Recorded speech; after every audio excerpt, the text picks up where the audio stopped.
प्यारे बच्चों, आज हम लोग अलीगढ़ मुस्लिम विश्वविद्यालय और जामिया मिलिया विश्वविद्यालय के क्लास 9th के एंट्रेंस एग्जाम के लिए हिंदी के पाठ्यक्रम के बारे में शुरुआत करेंगे।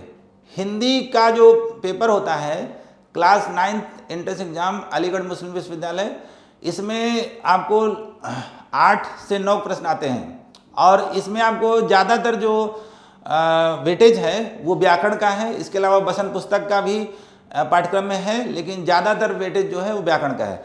सबसे पहले मैं आपको बताना चाहता हूँ KLC कलाम लर्निंग सेंटर, और जैसा कि आप कलाम साहब के नाम से परिचित हैं, कलाम साहब के नाम की एक जो चर्चा पूरी दुनिया में है, वो चर्चा क्यों है, कलाम साहब किस बात के लिए प्रसिद्ध हैं, उनका एक वक्तव्य मैं आपको बताना चाहता हूं। कलाम साहब ने कहा कि हमें लगातार ऑब्जर्व करना चाहिए, ऑब्जर्वेशन मोड में रहना चाहिए।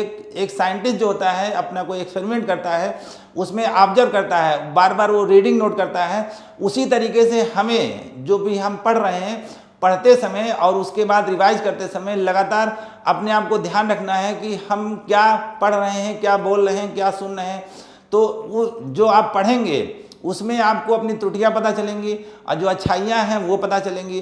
तो इसलिए ये सूत्र बना लीजिए। और ईमानदारी, अवलोकन करेंगे तो ईमानदारी से अवलोकन करना है, कोई पाखंड उसमें नहीं करना है कि कर कुछ रहे हैं और दिखा कुछ रहे हैं, बता कुछ रहे हैं, तो उससे कोई परिवर्तन नहीं होगा। परिवर्तन तभी होगा जब आप एक्सपेरिमेंट जो होता है, साइंटिस्ट अपना एक्सपेरिमेंट करता है तो उसमें ईमानदारी अगर नहीं दिखाएगा तो एक्सपेरिमेंट का रिजल्ट कैसे वो सिद्ध कर पाएगा, नहीं सिद्ध कर पाएगा। तो उसी तरह हम कोई विद्यार्थी है तो उसको भी अपने जीवन में एक ईमानदार पूर्वक अवलोकन करना है, ईमानदारी दिखाना है और लगातार अवलोकन करते रहना है। कलाम साहब का एक व्यक्तित्व है और इनकी एक पुस्तक है अग्नि की उड़ान। ये पुस्तक मैं व्यक्तिगत रूप से आपको बताऊं, ये पुस्तक आप पढ़ेंगे, पुस्तकों का जीवन में बहुत स्थान है। ये पुस्तक पढ़ेंगे तो आपको लगेगा कि एक ऐसा व्यक्ति, साधारण व्यक्ति जो रामनाथपुरम तमिलनाडु से लेकर के और मेघालय में जब उनकी कलाम साहब की डेथ हुई थी, वो तब छात्रों की संबोधित कर रहे थे। मेघालय में शिलांग में वो छात्रों की संबोधित कर रहे थे और छात्रों को संबोधित करते समय ही उनकी मृत्यु हुई थी। तो उस रामनाथपुरम से लेकर के मेघालय तक की उनकी यात्रा में उन्होंने जो जो चीज़ें सीखा, वो अपने जीवन में सीखा, उसको बताया, ठीक है, उसको हमें अपने जीवन में उतारना है। तो कलाम साहब के नाम पर ये कलाम लर्निंग सेंटर है और एक ऐसी महान शख्सियत के नाम पर ये सेंटर है, तो हमें उनकी बातों को जीवन में उतारना चाहिए। और शुरू करते हैं हम पाठ्यक्रम के बारे में। देखिए, हमारा मुख्य उद्देश्य है कि हम सभी बच्चों को, ज़्यादा से ज़्यादा बच्चों को अलीगढ़ मुस्लिम विश्वविद्यालय, जामिया मिलिया विश्वविद्यालय में प्रवेश परीक्षा में सफलता दिला सके। सफलता दिलाने का और पढ़ाने का जो तरीका है वो सबको पता रहता है, लेकिन मुख्य रूप से क्या है, बच्चों आपको ईमानदारी दिखाना होगा, ईमानदारी स्वयं के प्रति, और हम जो पढ़ रहे हैं उसमें लगातार ऑब्जर्व करना, अवलोकन करना, यही सफलता का मुख्य उद्देश्य है। दूसरा चीज़, इसमें एक चीज़ और मैं जोड़ना चाहूँगा, ये जो परीक्षा है ये मल्टीपल चॉइस क्वेश्चन की परीक्षा है, यानी कि बहुविकल्पी प्रश्न होंगे।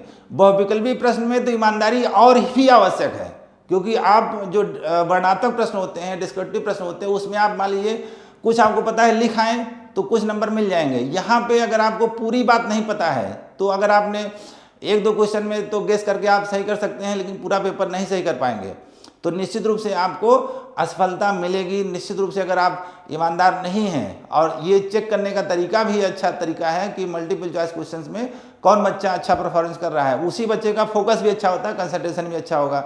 याद रखिए, जैसे अर्जुन को द्रोणाचार्य ने जब सभी शिष्यों से पूछा कि तुम लोगों को चिड़िया की आँख में निशाना लगाना है, तो सबसे पूछा तो किसी ने कहा कि मुझे चिड़िया के पैर दिख रहा है, किसी ने कहा मुझे चिड़िया के पंख दिख रहे हैं, और किसी ने कहा मुझे चिड़िया जिस डाल में बैठी वो डाल दिख रही है। लेकिन गुरु ने क्या कहा था, द्रोणाचार्य ने कहा था कि मुझे आपको चिड़िया की आँख में निशाना लगाना है। ईगल्स आई, आपने पढ़ा होगा स्टोरी, ईगल्स आई, तो चिड़िया की आँख आपको दिखाई देनी चाहिए। आपको ना उसका पैर दिखे, ना आपको उसका पंख दिखे, ना आपको उसका सर दिखे, उसकी आँख ही दिखनी चाहिए। यानी कि जिस समय हम जो काम कर रहे हैं उसी बात पे हमारा फोकस होना चाहिए। कबीर साहब का एक दोहा याद आता है मुझे, ये देखिए, कबीर साहब का एक दोहा है, दुर्लभ मानुष जन्म है देह न बारंबार, और तरुवर ते पत्ता झड़े बहुरे न लागे डार। ये सटीक उदाहरण बैठता है जो कलाम साहब ने कहा, वही बात यहाँ पर कबीर साहब कह रहे हैं। पेड़ से पत्ता एक बार गिरेगा तो दोबारा उस पेड़ पे नहीं लगेगा।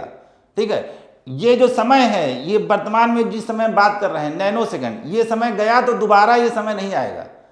बात समझ रहे हैं, ये इस चीज़ को ध्यान रखिएगा। और चलिए हम शुरू करते हैं अपने मुख्य पाठ्यक्रम के बारे में। और जैसा कि मैंने बताया, इसका जो हिंदी मैं आपको पढ़ाऊंगा, और हिंदी का जो पाठ्यक्रम है वो इसमें सबसे ज़्यादा जो महत्वपूर्ण योगदान है वो है व्याकरण का। हम लोग सबसे पहले अलीगढ़ मुस्लिम विश्वविद्यालय और जामिया मिलिया इस्लामिया विश्वविद्यालय, इन दोनों के पाठ्यक्रम के बारे में समझते हैं। सबसे पहले मैं एएमयू के पाठ्यक्रम के बारे में आपको, जो हिंदी का पाठ्यक्रम है, ये कक्षा 9 के लिए, क्लास 9th के लिए जो एंट्रेंस एग्जाम होता है, इसमें क्लास 8th की जो सीबीएसई बोर्ड में एनसीईआरटी की बुक्स हैं, उसमें जो बसंत बुक है, इसका भी आपका पूरा पाठ्यक्रम है। और इसके बाद जो व्याकरण का पाठ है, व्याकरण का जो पाठ्यक्रम है, व्याकरण में वर्णमाला है, वर्णमाला के बाद उच्चारण स्थान, विराम चिन्ह, संधि, वर्तनी, तत्सम तद्भव, और इसके बाद शुद्ध अशुद्ध, उपसर्ग प्रत्यय। तो ये पूरा पाठ्यक्रम है। संज्ञा, लिंग, वचन और कारक, सर्वनाम, विशेषण, क्रिया, क्रिया विशेषण है, फिर अव्यय, और इसके बाद फिर वाक्य रचना, वाक्य शुद्धियाँ, वाच्य, समास, अलंकार, और प्रमुख पुस्तकें एवं लेखक, अनेक शब्दों के लिए एक शब्द, और फिर पर्यायवाची है, विलोम, मुहावरे एवं लोकोक्तियाँ। तो इस तरीके से ये व्याकरण का पाठ्यक्रम है। और इसके अलावा जो आपको पहले मैंने बताया, ये बुक है क्लास 8th की वसंत बुक, तो इससे इसका भी पाठ्यक्रम में स्थान है। लेकिन ज़्यादा जो महत्वपूर्ण जो इसमें प्रश्न आते हैं वो व्याकरण से हैं, इसलिए इसमें ज़्यादा आपको व्याकरण को ही पढ़ना है, और व्याकरण का ही इसमें वेटेज भी ज़्यादा है। देखिए, हमें वो चीज़ें पढ़ना है जिससे हमारा प्रश्न पत्र जो हम पूरा क्वेश्चन पेपर कर ले जाएं और हमारे पूरे के पूरे नंबर आएँ, सभी क्वेश्चन को हम सही कर पाएँ। देखिए, सबसे पहले मैं आपको एक चीज़ बताना चाहता हूँ कि ये जो इसका एग्ज़ाम का पैटर्न है वो ऑब्जेक्टिव होगा, यानी मल्टीपल चॉइस क्वेश्चन होंगे, बहुविकल्पी प्रश्न। उसमें आपको 4 विकल्प दिए रहेंगे और उनमें से आपको सही विकल्प का चयन करना है। तो सबसे पहले इसमें बात कर लेते हैं कि जो मल्टीपल चॉइस क्वेश्चन हैं, ठीक है, इनको कैसे सही करें। देखिए, इसके लिए सबसे पहले, जैसे मान लीजिए कोई प्रश्न दिया हुआ है, अब उस प्रश्न के 4 विकल्प हैं, का, खा, गा, घा। अब प्रश्न अगर आपको स्पष्ट है, ठीक है, यहाँ पे क्या होता है, यहाँ पे उत्तर आपको नहीं लिखना है। जैसे मान लीजिए संज्ञा की परिभाषा, ऐसे प्रश्न आते हैं आपको लिखने वाले, जो वर्णात्मक प्रश्न होते हैं, उसमें आप परिभाषा आपको पता है, लिख लेंगे। मान लीजिए आपने कुछ अशुद्धियाँ कर दिया, तो उसमें एग्जामिनर जो है 2 नंबर का प्रश्न है तो उसमें आधा नंबर 1 नंबर काट लेगा, लेकिन फिर भी आपको 1 नंबर मिल जाएगा। यहाँ पे क्या होता है मल्टीपल चॉइस क्वेश्चन में, यहाँ पे अगर आपका सही है तो पूरा नंबर मिलेगा, गलत है तो पूरा ही गलत होगा, 0 नंबर मिलेगा, और अगर निगेटिव मार्किंग है तो आपका माइनस भी हो जाएगा।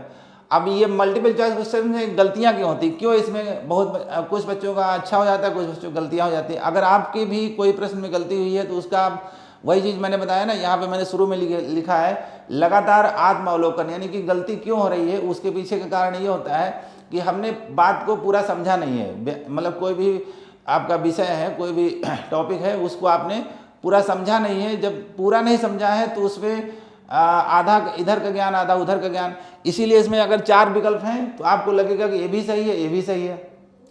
अगर आपको पूरी तरह स्पष्ट है तो फिर वो सही चीज़ पर ही निगाह जाएगी, वो जो 3 अतिरिक्त विकल्प हैं उन पर निगाह ही नहीं जाएगी। तो ये हमें लगातार इस चीज़ को ध्यान रखना है कि जब हम पढ़ें तो पढ़ते समय हम एकनिष्ठ, मतलब कि उस विषय के प्रति हम जो चीज़ पढ़ रहे हैं उसी पर हमारा ध्यान हो, तब उसमें हम एकाग्रता हासिल कर पाएंगे। एकाग्रता इसके लिए बहुत आवश्यक है मल्टीपल चॉइस क्वेश्चंस के लिए। मल्टीपल चॉइस क्वेश्चंस गलत करना और सही करना, इससे हमें ये भी पता चलता है कि हम कितने एकाग्र हैं, हमारा कंसंट्रेशन है वो कितना अच्छा है। क्योंकि अगर आपका ध्यान इधर उधर भटक रहा है तो आप मल्टीपल चॉइस क्वेश्चंस में डिफीट खा जाएंगे, वो आप सही नहीं कर पाएंगे। क्योंकि ध्यान अगर एक जगह नहीं है तो आपका ध्यान बटेगा और वही विकल्प भी रहते हैं। उसी तरह प्रश्न पत्र भी सेट किया जाता है कि ताकि आप उसमें ऑप्शन में ही थोड़ा कंफ्यूज हो और उसी से वहाँ पे बच्चों की छटनी होती है। तो इस चीज़ का ध्यान रखना है। चलिए हम शुरू करते हैं अपना टॉपिक जो है। देखिए सबसे पहले मैं आपको इसमें जो व्याकरण की दृष्टि से ही जो सबसे महत्वपूर्ण पाठ हैं और उनको कैसे कम समय में अच्छे से अच्छे तरीके से रिवाइज करें, ये मैं आपको समझाना चाहता हूँ। देखिए व्याकरण में से मैंने बताया वर्णमाला है, उच्चारण स्थान है, संधि, समास, अलंकार। तो इसमें कुछ ऐसे टॉपिक हैं जो आप अगर एक साथ समझिए या फिर उनका मूलभूत तथ्य समझ लीजिए तो आप कई सारे टॉपिक में अगर उनसे क्वेश्चन आएगा तो सही कर ले जाएंगे। देखिए यहाँ पे क्वेश्चन आपको 8 क्वेश्चन आते हैं जो 9th का एंट्रेंस है और उसमें से 1-2 क्वेश्चन आपके वचन पाठ पुस्तक से होते हैं, बाकी 6 क्वेश्चन जो होते हैं व्याकरण से होते हैं। अब व्याकरण में करीब इसमें 3 क्वेश्चन होते हैं जो संज्ञा, सर्वनाम, विशेषण, क्रिया विशेषण इनसे होते हैं। तो ये बहुत ही महत्वपूर्ण टॉपिक है। मैं इसीलिए इसमें से 3-4 टॉपिक सेलेक्ट किया हूँ, इनको आपको आज समझाता हूँ कि इनमें अगर प्रश्न आए 2-3 प्रश्न आते हैं, मिनिमम 2 प्रश्न आते ही आते हैं, मैक्सिमम इसमें 3 प्रश्न आ सकते हैं। तो संज्ञा, सर्वनाम, विशेषण, क्रिया विशेषण, इनमें से हम इन सभी प्रश्नों को कैसे सही तरीके से हल कर पाएं। देखिए जैसे संज्ञा, सर्वनाम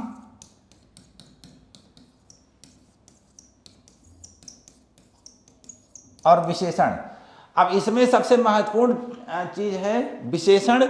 लेकिन संज्ञा सर्वनाम को समझे बिना हम विशेषण को नहीं समझ पाएंगे और विशेषण को समझे बिना हम क्रिया विशेषण नहीं समझ पाएंगे और क्रिया विशेषण को हम क्रिया के बिना नहीं समझ पाएंगे।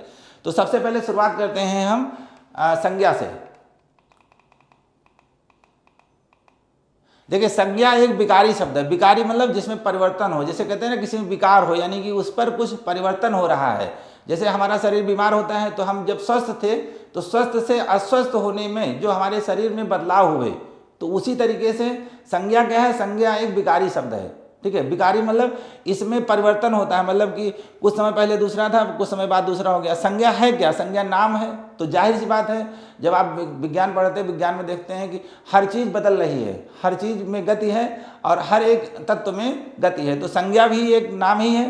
तो इस तरह से आप इसको जरा अपने दिमाग में बैठाइए इन सारी चीज़ों को। क्यों मैंने कहा कि विकार है, और विकार का मतलब परिवर्तन, और परिवर्तन जो होता है वो किसी तत्व में ही हो सकता है और तत्व मतलब उसका नाम होगा। तो संज्ञा नाम बताने वाला शब्द है, तो इसमें परिवर्तन होता है। ऐसे चीज़ों को समझेंगे। देखिए केवल परिभाषा को रटना नहीं है, उसको अपने दिमाग में बैठाना है, उसको अपने दैनिक जीवन में देखना है कि वो परिभाषाएं हम कहाँ कहाँ पे प्रयोग कर रहे हैं। संज्ञा बहुत ही रुचिकर, बहुत ही इंटरेस्टिंग और बहुत ही सरलतम एक टॉपिक है व्याकरण का। इसको बड़ी आसानी से आप समझ सकते हैं। ये नाम बताने वाले शब्द हैं। सर्वनाम जो है वो संज्ञा के स्थान पर प्रयोग किया जाता है। तीनों चीज़ों को एक साथ आप रिवाइज करने का मैं ट्रिक बताता हूँ। संज्ञा नाम बताने वाले शब्द, सर्वनाम संज्ञा के स्थान पर प्रयोग किया जाने वाले शब्द। ये आप क्लास 1st 2nd से पढ़ रहे हैं। संज्ञा, सर्वनाम, विशेषण क्लास 1st के बच्चे को पढ़ाया जाता है, 2nd वाले को पढ़ाया जाता है, 3rd वाले को पढ़ाया जाता है। लेकिन उस समय उस बच्चे को ये नहीं पता होता है कि आगे कभी इंट्रेंस एग्जाम में भी काम आएगा। उसी तरह से अभी आप हैं, अभी आप हिंदी पढ़ रहे हैं, हिंदी के बाद अभी आप 9th 10th ग्रेजुएशन करने के बाद अभी आप आगे कम्पिटिटिव एग्जाम की तैयारी करेंगे, वहाँ पर भी आपको हिंदी का बहुत ही उपयोग होगा। हिंदी के प्रश्न आते हैं और बहुत कई एग्जाम्स में, स्टेट सर्विसेज एग्जाम में और डिफरेंट एग्जाम में उसमें हिंदी कंपलसरी भी होता है। तो वहाँ पे आपको हिंदी तो पढ़ना ही पड़ेगा। दूसरा चीज़ आपके लिए एक भाषा का ज्ञान होना बहुत ही आवश्यक है। तो उस दृष्टि से भी दूसरा, पहला चीज़ तो आपको यहाँ पे जो एंट्रेंस एग्जाम है उसमें क्वालिफाई करने के लिए 8 प्रश्न आते हैं और उनको सही करना आवश्यक है। ठीक है, तो इस दृष्टि से हमें पढ़ना है।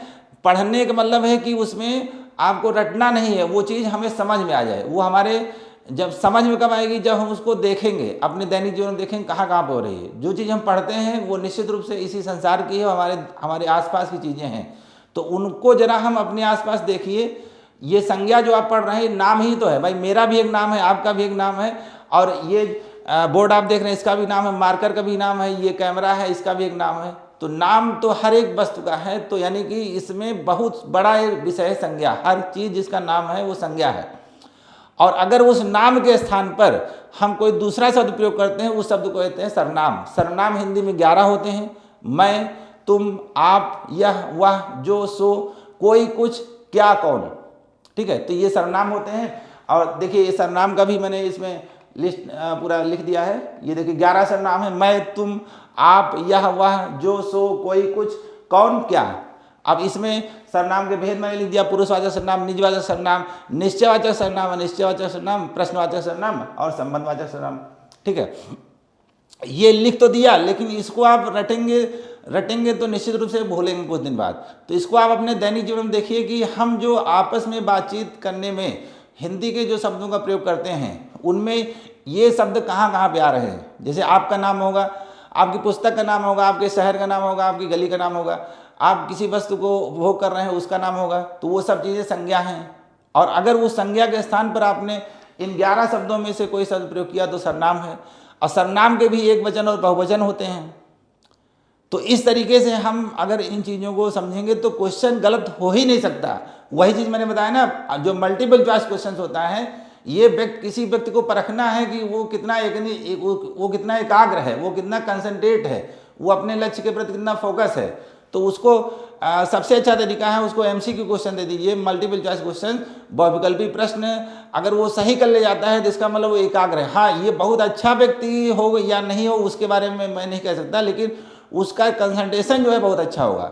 सबसे अच्छा टेस्ट करने का सबसे अच्छा तरीका है कि उस व्यक्ति का कंसंट्रेशन अच्छा होगा। निश्चित रूप से अगर कोई टॉपिक आपने पढ़ा है और उसके मल्टीपल चॉइस क्वेश्चन आप सही कर पा रहे हैं तो इसका मतलब आपने उस टॉपिक को ध्यानपूर्वक पढ़ा है। इसमें आप अब बहुत उसमें दूसरे तरीके भी होते हैं कि किसी तुक्का मार दिया, लेकिन 1-2 प्रश्न में 10-15 प्रश्न में आप गेस कर सकते हैं। आपको 100 क्वेश्चन दिए जाएंगे, उसमें निश्चित रूप से आपका जो हर क्वेश्चन में आप गेस नहीं कर सकते। और दूसरा चीज़, उसी तरीके से उसमें प्रश्नों का जो लेवल है वो भी डिफ़िकल्ट होता जा रहा है। देखिए अगला है यहाँ पे मैं आपको बता रहा था कि संज्ञा, सर्वनाम और विशेषण, इन तीनों का जो आपकी परीक्षा में उपयोग है और परीक्षा की दृष्टि से बहुत ही महत्वपूर्ण टॉपिक हैं। ठीक है, तो इनको हम कैसे अच्छे से अच्छे तरीके समझें और इसको रिवाइज करें ताकि ये एग्जामिनेशन हॉल तक हमारे साथ रहें। एग्जामिनेशन हॉल तक ही नहीं, हमारे पूरे लाइफ टाइम हमारे साथ रहें। इसको हम कभी भूले नहीं, इसका साथ कभी छूटे नहीं। एक बार पढ़ लिया तो वो हमारे जीवन का हिस्सा बन जाए। ठीक है, पढ़ने का मतलब ये नहीं कि एग्जाम हो गया उसको बुक बंद कर दिया और रख दिया कोने में, भूल गए। वो हमारे जीवन का हिस्सा बनेगा, तब हम अच्छी तरह समझ पाएंगे, तब हम सीख पाएंगे। देखिए अब वही चीज़ मैंने लिखा है यहाँ पे, जो आपको मैंने बताया विकारी शब्द हैं, ये नाम बताने वाले शब्द हैं। नाम किसका हो सकता है? किसी विशेष वस्तु का हो सकता है, भाव का, जीव का। जीव मतलब कोई मनुष्य है, ठीक है, जानवर है, उसका नाम हो सकता है। इसी तरीके से वस्तु का नाम हो सकता है, भाव का नाम हो सकता है। ठीक है, सुख, दुख, बूढ़ा, तो ये सब जो भाव का बोध कराते हैं वो शब्द भी संज्ञा होते हैं। इसके अलावा देखिए ये इसको याद कैसे रखना है, सभी नाम बताने वाले शब्द संज्ञा होते हैं। इनके संज्ञा के स्थान पर जो शब्द प्रयोग किया जाता है सर्वनाम होते हैं। और विशेषण जो होता है वो संज्ञा सर्वनाम की विशेषता बताता है। चलिए एक प्रश्न देखते हैं, इस प्रश्न से हम समझेंगे। देखिए ये प्रश्न है, यह बड़ी पुस्तक है। इसमें आपको व्याकरण की दृष्टि से इस वाक्य में रेखांकित शब्द क्या है इसे बताना है। ये बड़ी जिसके नीचे ये रेखांकित शब्द है। अब देखिए यहाँ पे कैसे आप इसको तुरंत इसको आइडेंटिफाई करेंगे। 4 ऑप्शन है इसमें, संज्ञा, सर्वनाम, विशेषण, क्रिया। इसमें जो बड़ी शब्द है ये आया है पुस्तक के पहले। पुस्तक क्या है? पुस्तक संज्ञा है। अभी आपको मैंने बताया संज्ञा या सर्वनाम की विशेषता बताने वाले शब्द को विशेषण कहते हैं। तो अब ये पुस्तक की विशेषता बता रहा है, इसलिए बड़ी जो होगा ये शब्द क्या होगा? बड़ी जो होगा ये विशेषण होगा, यानी कि इसमें सी ऑप्शन सही है, क्योंकि पुस्तक की विशेषता कौन बता रहा है? बड़ी बता रहा है। ठीक है, अब इसमें अगर पूछा जाता है कि यह शब्द क्या है, अब देखिए यह जो है ये सर्वनाम होगा। अगर पूछा जाता है यह क्या है तो यह सर्वनाम है। पुस्तक क्या है? पुस्तक जो है ये संज्ञा है। तो तीनों एक ही वाक्य में आप 3 चीजें समझ रहे हैं, संज्ञा, सर्वनाम, विशेषण। ठीक है, ये हम दैनिक जीवन में उपयोग करते हैं।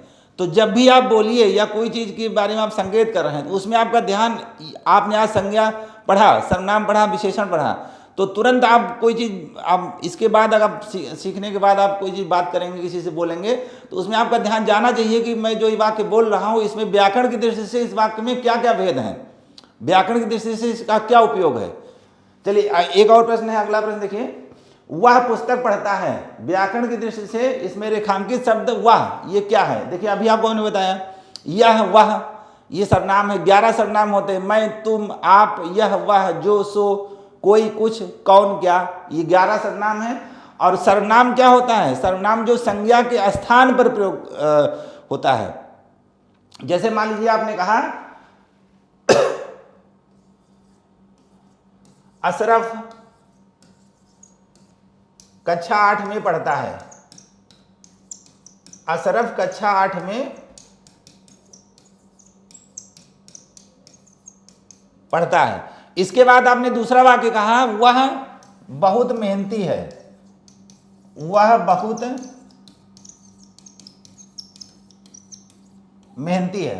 तो इसमें अशरफ जो है ये नाम है किसी का, किसी बच्चे का नाम है। अब अशरफ की जगह पे हमने दूसरे वाक्य में अशरफ की जगह क्या प्रयोग किया? वह। तो संज्ञा के स्थान अशरफ क्या है? बच्चे का नाम है, विद्यार्थी का नाम है। और अशरफ संज्ञा है तो अशरफ के स्थान पर हमने प्रयोग किया वह, तो वह क्या हो जाएगा? सर्वनाम। संज्ञा के स्थान पर जो शब्द प्रयोग किया था सर्वनाम होगा।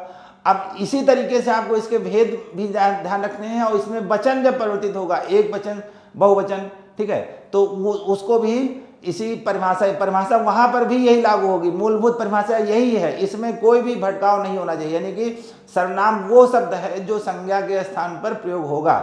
जैसे मैं, अब मैं का बहुवचन हम हो जाएगा तो हम भी सर्वनाम होगा। ऐसा नहीं कि मैं का बहुवचन हम है तो हम सर्वनाम नहीं होगा, हम भी सर्वनाम होगा। जैसे आप इंग्लिश में पढ़ते हैं आई वी, तो दोनों ही सर्वनाम है, वैसे यहाँ पर भी मैं भी सर्वनाम है, हम भी सर्वनाम। इसके बहुवचन में होगा तो उसमें भी वो सर्वनाम ही कहलाएगा।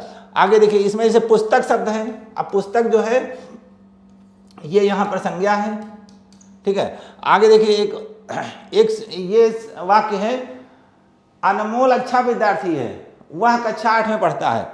अब इस वाक्य में समझेंगे हम तीनों चीजें, संज्ञा, सर्वनाम, विशेषण। इसी वाक्य में देखिए अनमोल इसमें संज्ञा है, अनमोल संज्ञा है। क्यों संज्ञा है? क्योंकि अनमोल किसी छात्र का नाम है, किसी विद्यार्थी का नाम है, बच्चे का नाम है, बालक का नाम है। तो अनमोल एक नाम है तो इसलिए संज्ञा है।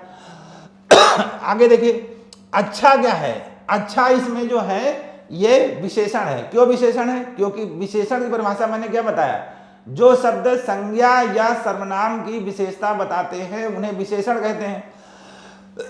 अब यहां पर जो विद्यार्थी है ये संज्ञा है, तो संज्ञा की विशेषता कौन बता रहा है? संज्ञा की विशेषता अच्छा बता रहा है, तो ये विशेषण होगा। अब यहां पर रुकिए ध्यान से, इसमें आपको कंफ्यूज करेगा, क्वेश्चन पूछ करके पूछेगा कि इसमें आपको ये बताना है कि जो अच्छा विशेषण है इसके लिए संज्ञा कौन है, यानी विशेष से पूछ सकता है। तो विशेषण शब्द जो होता है वो संज्ञा सर्वनाम की विशेषता बताता है, विशेष वो शब्द होता है जिसकी विशेषता वो शब्द बताता है। तो इसके लिए विशेष से शब्द होगा विद्यार्थी, ना कि अनमोल। अब इसमें दो संज्ञा है, एक विद्यार्थी भी संज्ञा है, एक अनमोल भी संज्ञा है। लेकिन अच्छा जो शब्द है, जो विशेषण है, ये किसकी विशेषता बता रहा है? ये विद्यार्थी शब्द की विशेषता बता रहा है, जो कि संज्ञा है, ना कि अनमोल। इसके लिए विशेष नहीं होगा। तो अगर विशेष से पूछा जाएगा तो विशेष से इसमें होगा विद्यार्थी। तो ये ध्यान रखना हमें, विशेष से और विशेषण, विशेषण और विशेष से दो। अभी आपको मैंने विशेषण बताया, और विशेषण होता है जो विशेषता बताने वाला शब्द होता है, और विशेष होता है जिस शब्द की विशेषता बता रहा है। तो ये विद्यार्थी शब्द की विशेषता बता रहा है, इसलिए विद्यार्थी जो होगा ये विशेष से होगा। अब देखिए वह कक्षा 8 में पढ़ता है। अभी आपको मैंने बताया जैसे अनमोल है ये संज्ञा है, और आगे वाले वाक्य में वह प्रयोग कर दिया गया, अनमोल के बारे में ही बात हो रही है। जैसे अभी पिछले वाक्य में मैंने बताया था आपको अशरफ के बारे में, यहाँ मैंने क्या कहा, अशरफ कक्षा 8 में पढ़ता है। अब अशरफ के बारे में दूसरा वाक्य मैंने कहा वह कक्षा 8, वह बहुत मेहनती है। तो बात तो अशरफ के बारे में ही हो रही है, लेकिन पहले वाक्य में उसका नाम लिया, दूसरे वाक्य में उसके नाम के स्थान पर हमने वह का प्रयोग कर दिया, तो वह क्या हो गया? सर्वनाम हो गया। इसी बात को हमें ध्यान रखना है। सर्वनाम की परिभाषा में, इसके उदाहरण में, और इसका प्रयोग विशेषण में भी होता है, संज्ञा का प्रयोग विशेषण में भी होता है, क्योंकि विशेषण क्या है, जो संज्ञा और सर्वनाम की विशेषता बताता है। प्रश्न देखिए विशेषण से ज्यादा आता है। क्यों प्रश्न विशेषण ज्यादा आता है? क्योंकि विशेषण में दोनों का प्रयोग है। अब वो अननेसेसरी, उसमें 8 ही क्वेश्चन आते हैं, 8 क्वेश्चन में से वो इतने कुछ सभी टॉपिक के क्वेश्चन रख नहीं सकते, तो ऐसे टॉपिक को सिलेक्ट करते हैं जहां पर बच्चे की बहुत सारी टॉपिक्स का ज्ञान को परख सकें वो। तो विशेषण एक ऐसा टॉपिक है, इसमें से आपके करीब 3-4 टॉपिक के ज्ञान को परखा जा सकता है। संज्ञा हो गया, लिंग हो गया, वचन हो गया, सर्वनाम हो गया, और विशेषण तो है, ये क्रिया विशेषण को भी इससे परखा जा सकता है। तो इसलिए विशेषण जो है बहुत ही महत्वपूर्ण टॉपिक है। इसमें कम से कम आपके 4-5 टॉपिक कवर होते हैं। इसको आपको ध्यान से रिवाइज करना है। प्रश्न निश्चित रूप से आता है, कुछ टॉपिक ऐसे हैं जिनके प्रश्न लगातार हर वर्ष आए हुए हैं, उनमें से एक टॉपिक विशेषण भी है। ठीक है, तो ये आपको उम्मीद करता हूं मैं, ये अगर आप देखिए वही चीज मैं कह रहा हूं ना, मैंने आपको शुरू में बताया डॉक्टर अब्दुल कलाम साहब का ये कहना था कि आपको लगातार अवलोकन, जो साइंटिस्ट होता है क्या करता है, ऑब्जर्व करता है, ऑब्जर्वेशन। अब्दुल कलाम साहब एक वैज्ञानिक थे और लगातार ऑब्जर्वेशन मोड में ही रहते थे, हर चीज को अपनी नजर से देखना। ठीक है, इसी को कबीर साहब ने भी कहा है। मैंने अभी आपको यहाँ पे लास्ट में एक चीज लिखा भी है, मैं कहता आखन देखी, तू कहता कागल लेखी, मैं कहता समझावन हारी और तू रखे उलझाई रे। यानी कि कबीर दास भी ये कहते थे, संत कबीर जो बहुत ही हिंदी के एक ऐसे प्रकाश स्तंभ हैं जिनके बारे में अभी तक शोध हो रहा है, और जो हिंदी साहित्य, हिंदी के जो विद्वान लोग हैं उनके बारे में अभी भी उनकी कही एक बात को समझ लीजिए मील का पत्थर है। उन्होंने कैसे कहा, उन्होंने कोई ऐसा ना किसी विश्वविद्यालय में पढ़े, ना कहीं पर उनको ज्ञान प्राप्त हुआ उचित, लेकिन जो उन्होंने कहा वो सब कैसे कहा, अपनी आंखों से देख करके। बनारस शहर में रहते थे और वो वहाँ पर उन्होंने जो जो चीज़ें देखा उसी को अपने शब्दों में बयान कर दिया, और उसी के बारे में एक दोहा में उन्होंने कहा, मैं कहता आँखन देखी, तू कहता कागल लेखी, और मैं कहता समझाओ, मैं कहता समझाओ हारी, तू रखे उलझाई रे। मैं अपनी आंखों से देख करके कह रहा हूँ और तुम किताब से, यानी किताब मतलब बुक या किसी भी दूसरे सोर्स से देख करके कह रहे हो। तो मैं कहता समझाओ हारी, मैं इस जो विषय है उसको समझाने की उद्देश्य से कह रहा हूँ, तुम उसको उलझा रहे हो। तो यही चीज़ जो अभी आपको मैंने बताया, एक्सपेरिमेंट जो होता है, जो वैज्ञानिक का एक्सपेरिमेंट होता है, तो उसमें लगातार जब प्रयोग करता है तो उसमें ऑब्जर्व करता है, अवलोकन करता है। वही चीज़ यहाँ पे देखिए, दोनों लोगों का एक ही विचार है, कलाम साहब का भी और कबीर साहब का भी। तो यही चीज़ हमें अपने जीवन में लागू करना है कि हम जो भी पढ़ रहे हैं उसमें देखते जाएं, अवलोकन करते जाएं, क्या ये बात मेरे दिमाग में मुझे समझ में आ रही है, क्या मैं इस पर ध्यान दे रहा हूँ। और उसका तरीका क्या है, उसका तरीका ये है कि आप कोई चीज़ पढ़िए, उसके बाद फिर उसमें मल्टीपल चॉइस क्वेश्चन जो हैं उनको सॉल्व करिए और रिवाइज करिए। यही एक तरीका है। सर्वनाम के भेद, सर्वनाम के भेद में पुरुषवाचक सर्वनाम है, निजवाचक सर्वनाम। पुरुषवाचक सर्वनाम के 3 भेद होते हैं, उत्तम पुरुष, मध्यम पुरुष, अन्य पुरुष। उत्तम पुरुष, जैसे हर व्यक्ति अपने आप को उत्तम कहता है, कोई व्यक्ति अपने आप को ये थोड़ी कहता है कि मैं कमजोर हूँ। तो उत्तम पुरुष को पहचानने का तरीका क्या है, एक ट्रिक बना लीजिए। हर व्यक्ति अपने आप को कहता है मैं श्रेष्ठ हूँ, मैं उत्तम हूँ। तो उत्तम पुरुष कौन हुआ, मैं, और मैं का बहुवचन क्या, वो हम, यानी मैं और हम दोनों उत्तम पुरुष हो गए। और उत्तम पुरुष की मूलभूत परिभाषा क्या होती है, जो बोलने वाला है, स्पीकर जो है, वक्ता जो है, वो उत्तम पुरुष होगा। जैसे मैं बोल रहा हूँ तो मैं उत्तम पुरुष। आप देखिए हर बात में मैं ही आ रहा है, तो इसीलिए जो मैं होता है ये हमेशा उत्तम पुरुष होगा। इसी इंग्लिश में आपने पढ़ा होगा फर्स्ट पर्सन, इंग्लिश में होता है first person, second person, third person, तो वही यहाँ पे उत्तम पुरुष है। और वो जिससे बोल रहा है, यानी कि जो लिसनर है, जो सुनने वाला है, श्रोता जो है, वो क्या होगा, वो होगा मध्यम पुरुष।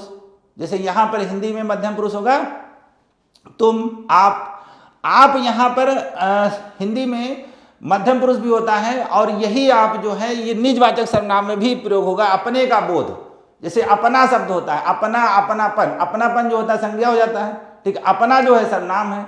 जैसे कहते हैं ना कि अपना घर, अपना घर,